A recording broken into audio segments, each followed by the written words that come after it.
Bonjour, bonjour. Et voilà, on se retrouve pour continuer notre album Fable de La Fontaine de Ciao Bella dans le cadre de la DT des kits de Corinne. Alors, vous avez sur le site tous les papiers à disposition. Vous pouvez commander vos papiers sans problème. Alors, cette fois, j'ai fait le renard et les raisins. Donc là, un peu plus encore de découpage que d'habitude parce que la page n'était pas évidente à découper parce que beaucoup de grosses images et du coup un peu embêté pour faire ma composition. Mais bon, j'y suis arrivée quand même. Il a fallu faire des gros trous à l'intérieur de la page pour que je puisse récupérer le décor déjà, hein, le renard avec la vigne et ses raisins. Et après, faire l'agencement avec le reste. Donc ici, j'ai découpé cette partie-là, hein, cet ovale avec les feuilles de vigne, etc. Tout maté.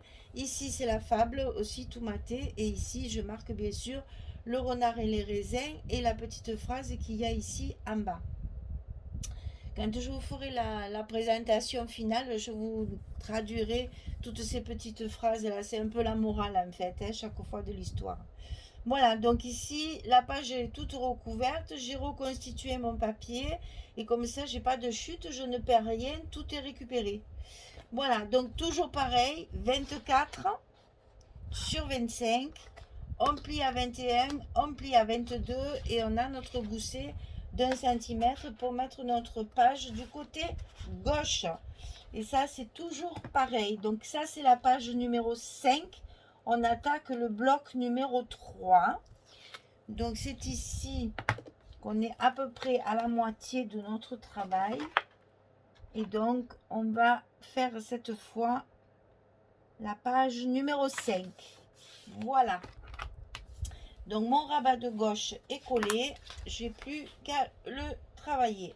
Voilà. Ensuite, ici à droite, on va également mettre un petit rabat qui sera collé aussi à l'intérieur de l'enveloppe. Alors, ce rabat, il fait 13 cm sur 25. On va plier à 10 et à 11 du côté 13. Donc, du côté 13, on plie à 10, on plie à 11 pour avoir le même gousset que de l'autre côté, bien entendu. Et ça, on va le glisser à l'intérieur de notre enveloppe, comme ceci, du côté droit. Donc, on va faire ça. Et c'est ici qu'il va y avoir les aimants de fermeture pour fermer notre page. Cette fois, c'est plus simple. Alors, on met bien la ligne de pliure de notre gousset et on peut coller. Voilà, c'est en place. Donc là, on a notre structure extérieure. Parce qu'après, dedans, il y a différentes choses à faire. Alors, dans un premier temps, on va travailler la partie centrale. Donc c'est ça, c'est directement collé sur le bloc. Donc j'ai mesuré mon papier. Alors là, j'ai deux feuilles 30-30 à l'intérieur, hein, cette fois. Donc ici, le papier comme ceci pour recouvrir, sur lequel on va pouvoir faire des emplacements de photos, évidemment, avec nos petites décorations.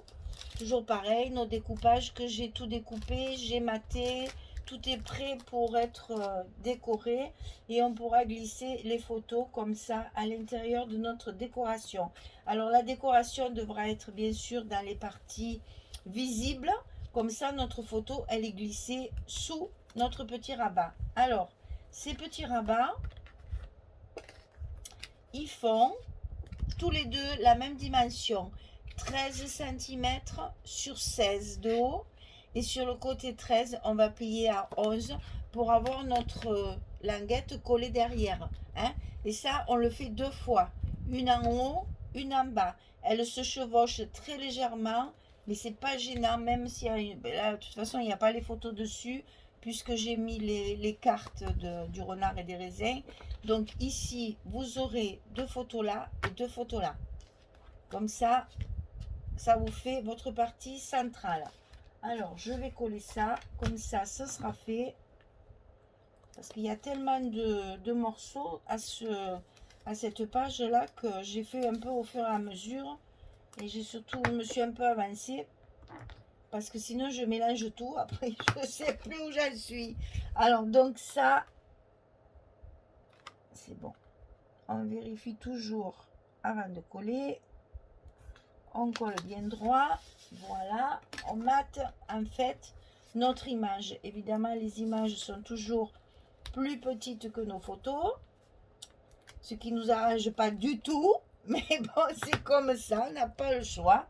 Donc là, j'ai pris les deux mêmes pour faire un effet d'assorti.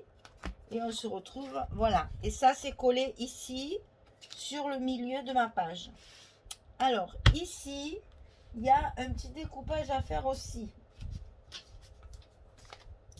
Alors, j'ai voulu, voilà, coller mon papier comme ceci, avec deux bordures, pour me permettre ici de mettre ma cascade sans faire de fente. Alors, on a une première cascade, que je ne me trompe pas, de côté. C'est pour ça que je prépare à l'avance et que je fais mes tampons, parce que sinon, voilà, on va coller les deux premières comme ceci. Une en haut, une en bas, comme ceci. Donc, vous voyez mon papier Fantaisie ici, eh bien, il fait la largeur de mes photos, c'est-à-dire il fait 16 ici. Pas de la photo, de la carte. Hein. Mes cartes, elles font, ah ben, c'est marqué là, voilà. Mes cartes, elles font 13 cm sur 16. Et du côté 13, on va plier à 11. Toujours, c'est toujours pareil. Hein. Donc ici, on va en coller une ici en haut. Donc mon papier, il fait la largeur de ma carte. 16 cm. Et je vais le centrer, bien entendu, sur ma page ici. Donc je vais rajouter après ces deux petits morceaux de papier qui sont le... Ça, c'est le verso de ça. C'est le même papier. Là, voilà. Hein. Vous avez le même... C'est la même feuille. Je dis avec deux feuilles 30-30, je fais toute ma page. Donc, une ici, une ici. Et je les ai recouvertes seulement de papier uni, hein, que j'utilise depuis le début. Parce que, ici, je vais avoir... Sur le côté ici, encore quelque chose qui va me reconstituer mon papier de dessous. Vous voyez que je m'embête. Hein. Je m'amuse. Voilà. Ici, j'ai mon papier de dessous qui est reconstitué. Alors, il m'en manque évidemment un petit bout ici, c'est pas grave. J'ai dans mes chutes de l'autre côté, hein, j'ai mis mon verso de chaque côté pour garnir ma carte complète. Alors, on va d'abord coller celles qui sont horizontales, en paysage. Hein. Donc ça, c'est pas difficile, il suffit de bien centrer sur le papier. Le plus dur, c'est ça, c'est de bien centrer sur le papier, parce que justement, le papier fait exactement la même mesure que ma photo. Allô, allô, ici. Et vous voyez, j'ai encore mis mon scotch qu'il faut que je remette, parce qu'évidemment, une fois qu'il y a tous mes trucs, bécassine et bécasson, j'y ai pas pensé. Et chaque fois, je fais la même bêtise. Hein. Je colle mes scotch et après... Alors, ensuite, on met celle-ci, celle du bas. Alors, celle du bas, on va essayer de la centrer un peu mieux.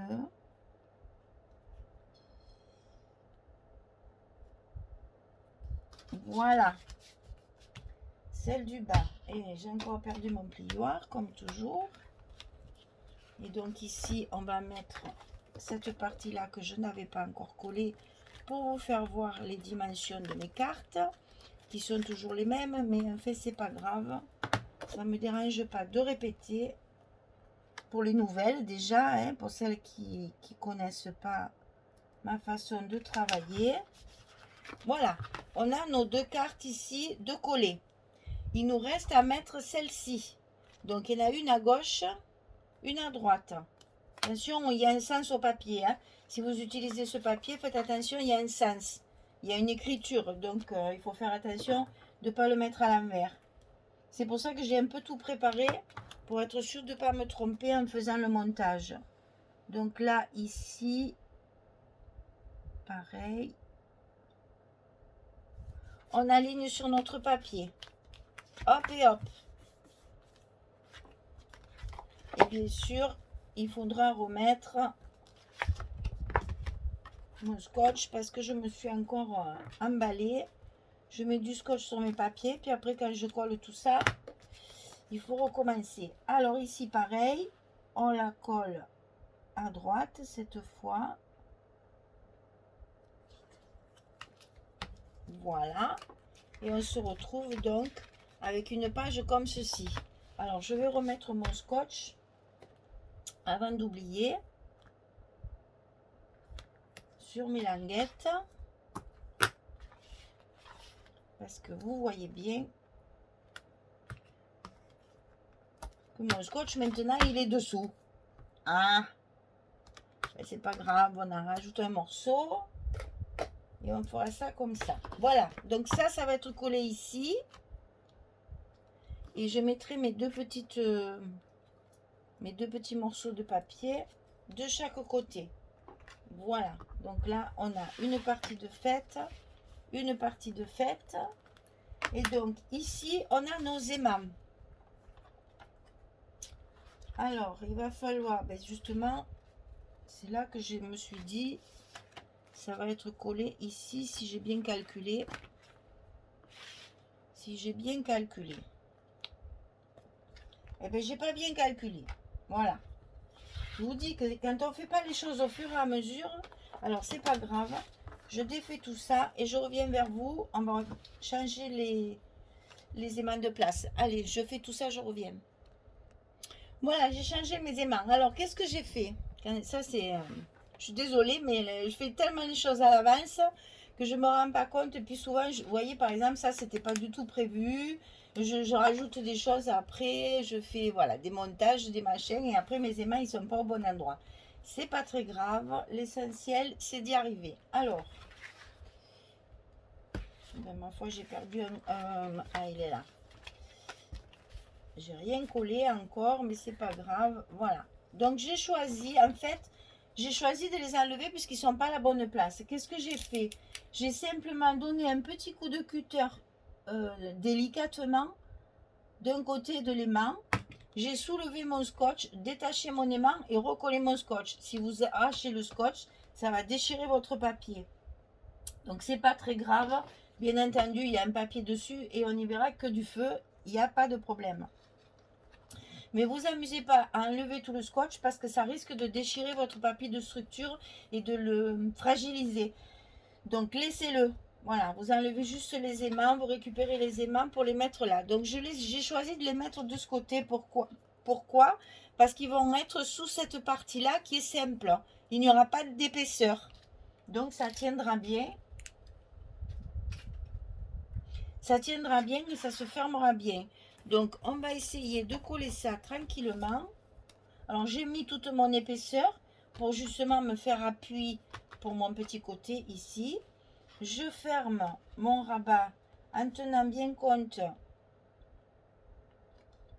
des goussets.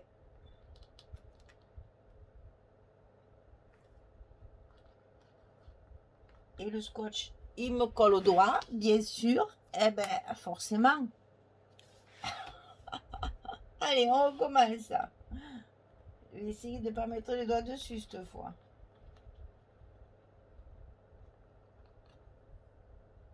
Voilà, là je suis bien fermée. Hop, je n'ai plus qu'à appuyer pour que mes scotch prennent bien. J'ouvre délicatement. Voilà.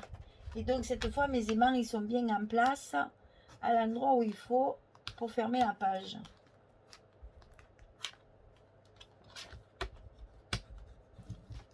On va faire ça pour pas trop appuyer sur mon gousset quand même. Hein. Voilà. Et donc clac, ça ferme. Ah là là. Que d'épreuves, que d'épreuves. Alors, ici, on va donc pouvoir mettre ceci et ça. Ici, ça. Et là, j'ai que des chutes. Alors, je me suis amusée là. Hein. Donc, il y a la partie Alors que je vous dise pas de bêtises. Oui, voilà. Ça, c'est ce papier-là en verso. C'est-à-dire, côté recto, il y a de grosses... Enfin, les fraises sont un petit peu plus grosses. Donc, je vous montre. Voilà. C'est un petit peu plus gros. Et j'ai choisi de mettre le verso. Les fraises sont un petit peu plus petites. Ça fait un papier assorti. Et ça, ce sont des chutes de celui-là. De celui où il y a les raisins. Celui-là. Ce sont des petites chutes. Donc là, je fais un patchwork de petits papiers superposés tout en restant dans les mêmes tons, bien sûr. Hein. Voilà, ça va donner ça. Et ici, bien entendu, il y aura une décoration pour cacher ce qui n'est pas très heureux à l'œil ici. Hein. Le rajout qu'il y a ici, c'est pas très heureux. Là, ça ne me gêne pas, celui-là, parce que ça fait un patchwork. Ça fait un effet visuel. Par contre, ça me gêne. Donc, je mettrai dans toutes mes images, mes marque-pages et tout ce que j'ai découpé, je vais trouver quelque chose pour décorer ici. Voilà. Et là-dessus, il y a le même qu'au fond que celui-là. Le même que celui-là. Voilà. Allez, je colle tout ça. Je mets tout en place et je reviens vers vous quand c'est fini. À tout de suite. Voilà, j'ai terminé de tout coller. Non, j'ai pas terminé de tout coller. Parce que ça, on me le demande souvent pour me demander comment je fais justement avec le scotch pour arriver à coller des grands morceaux comme ça. D'ailleurs, ici, quand c'est grand comme ça, j'en mets un sur le milieu également pour justement consolider ma grande page. Donc ici, je vais vous montrer pour celles qui ne savent pas et qui me le demandent, comment je colle mon papier quand j'ai des grandes pages comme ça. Alors bien sûr que je ne décolle pas tout le scotch parce qu'on n'arrivera jamais à le coller droit. Donc qu'est-ce que je fais? Je prends un petit coin comme ça et je décolle juste un petit bout que je plie. Moi, j'ai rien inventé. Hein. J'ai vu ça sur des vidéos d'américaines il y a très très longtemps. Je trouvais ça très judicieux. Et depuis que je me sers du scotch, je fais ça. Donc voilà, je décolle juste un petit angle ici et je plie mon papier pour qu'il dépasse. Et je sais que c'est ce côté qui va donc coller en premier. Donc je le tiens. Faut pas qu'il se colle tant que je lui ai pas dit oui, c'est qu'il fallait qu'il se colle. Ensuite, je positionne mon papier à sa place, c'est-à-dire avec mes petits espaces d'1,5 millimètre, 2 millimètres, en haut, en bas et sur les côtés. Quand je suis bien positionnée,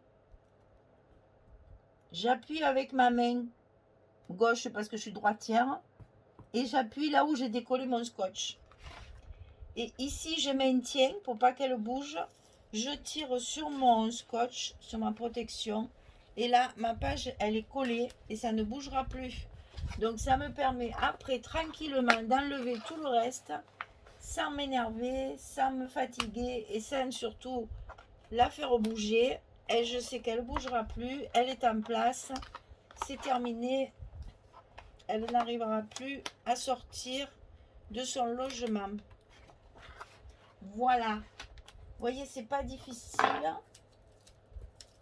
Il suffit de prendre son temps. Et évidemment, quand ça s'est décollé, on va y aller quand même petit à petit pour bien coller et pas faire de plis, bien sûr. Et alors moi qui ai travaillé à la colle pendant des années, j'avais pris l'habitude de travailler toujours avec mon plioir une fois que mon papier est collé. Et bien là, avec le scotch, je fais pareil. Parce qu'au moins, je sais que tout adhère bien. Et mes coins sont bien collés. Ça ne se soulèvera pas. Voilà. C'est un peu raide au début. C'est normal. On vient juste de le faire. Voilà. Donc ici, vous voyez, quand on fait des superpositions de papier comme ça aussi, ça j'aime bien le répéter. Pour faire du patchwork comme ça, on laisse toujours un petit espace ici comme celui des bords. 1,5 millimètre, 2 millimètres. Là, je ne l'ai pas laissé puisque je veux le cacher. Hein. Mais ici, quand vous faites du patch comme ça, il vaut mieux laisser un petit espace. Si vous collez vos papiers, il faut mettre soit un galon, une dentelle ou un morceau de papier. Si les papiers sont collés, c'est pas très heureux, c'est pas très joli. Si vous comptez rien mettre, vous laissez un petit espace. Ce que j'ai fait là, ici aussi, hein, de chaque côté de mon petit papier de structure là que j'ai rajouté de chaque côté. Voilà, donc ça s'ouvre de partout. Comme ça vous en fait. Même là, on peut mettre aussi des photos. Bon, moi, j'en mettrai pas parce que ça va faire trop épais. Mais c'est possible également. On peut très bien rajouter une carte avec une photo à l'intérieur. Voilà. Et donc, vous avez votre papier reconstitué recto verso avec les petites chutes ici pour rappeler les côtés. Ici, ça s'ouvre comme ça. Là, par contre, on va faire des emplacements. Et puis, la partie qui va se rabattre pour fermer notre page. Voilà, la page du renard et des raisins, c'est-à-dire la page numéro 5 est terminée. J'espère que ça vous plaît. C'est assez particulier, mais moi je me régale, vraiment ça me plaît beaucoup. J'ai l'impression de construire un livre pour enfants, j'adore, j'adore. Maintenant je vois très bien aussi cet album parce que je réfléchis chaque fois ce qu'on peut y mettre comme photo. Une belle balade en forêt, hein, ceux qui ont la chance d'avoir des forêts autour de chez vous ou qui vont partir en vacances à la montagne. Là, une belle balade en forêt, franchement, le papier s'y prête bien. Et ça fait bien montagne, ça fait bien forêt. Ça peut très bien faire pour des vacances à la montagne, par exemple. Je pense aussi à l'automne, quand on ramasse les champignons, on a souvent des journées un petit peu cocasses avec nos grosses bottes, nos gros bonnets, nos grosses écharpes. Voilà, on est tout mouillé. Souvent, on a une belle récolte, on prend en photo les champignons qu'on trouve, etc., etc. Ça peut très bien faire pour ça aussi. Hein, puis bon, comme c'est aussi pour enfants, on peut très bien mettre des photos d'une journée. Là, les mamies qui gardent leurs enfants comme moi au mois d'août, là, vous allez pouvoir faire vos photos et mettre les photos du mois de vacances avec vos petits-enfants. Voilà. Eh bien, écoutez, j'espère que ça vous plaît, que vous passez un bon moment. Mais moi, franchement, je m'amuse beaucoup, ça me plaît. Bon, j'essaye de... Le plus difficile, c'est ça, c'est d'économiser au maximum. En fait, si vous voulez, je veux beaucoup d'espace photo et très peu de papier. Donc là, avec 3 feuilles de 30-30, chaque fois, j'arrive à faire tout. Là, on a 3 feuilles 30-30 et on peut mettre 4, 5, 6, 7, 8, 9, 10 photos quand même. Hein. Et là, on peut en compter une aussi. Hein. Donc, vous voyez, une dizaine de photos sur une page qui est relativement facile à faire avec 3 feuilles 30-30 seulement. Celle-ci qui est toute reconstituée, j'ai pas de chute. Hein. Je vous assure, dans mes petits, parce que dans mes petits sachets, je mets les chutes de papier qui me restent. Alors, regardez voir. Hein. Voilà, c'est tout ce que j'ai comme chute. Ça, c'est le raisin. Ça, c'est le raisin. Ça, c'est la fraise. Et ça, c'est la page de garde. Hein. La page ici, il me reste que ça. Mais vous voyez, tout ça, on va pouvoir l'utiliser pour faire soit mes rectos de petites étiquettes là. Quand, voilà, par exemple, là, j'ai un marque-page. Ça serait joli derrière de mettre le papier assorti. Hein. Voilà, on peut mettre celui-là. On peut faire un petit montage. Pour les petits tags comme ça, on peut également mettre du papier, hop, de ce côté par exemple, pour assortir aussi à la page. Après, vous voyez, ça c'est à... Voilà, c'est à la création. On s'amuse là. Donc, vous voyez, chaque fois, j'ai mis les papiers qui correspondent à ma page dans le petit sachet avec mes découpes. Comme ça, je sais que ça, c'est le papier que j'ai utilisé pour ça. Et que je peux utiliser mes chutes parce que je pense que j'en aurai pas beaucoup, hein, des chutes. Hein. Vraiment, là, j'ai utilisé au maximum de ces possibilités. Allez, on va mettre le petit sachet à l'intérieur. On ferme la page. Et la page numéro 5 est terminée. Voilà, mesdames, je vous attends pour la suite, pour la page numéro 6, pour finir notre 3e bloc. Et puis, après, on travaillera sur les décorations et sur la couverture, parce que la couverture, je ne l'ai pas finie encore. Voilà. Une bonne journée, une bonne soirée pour les autres, et puis à très bientôt. Au revoir tout le monde.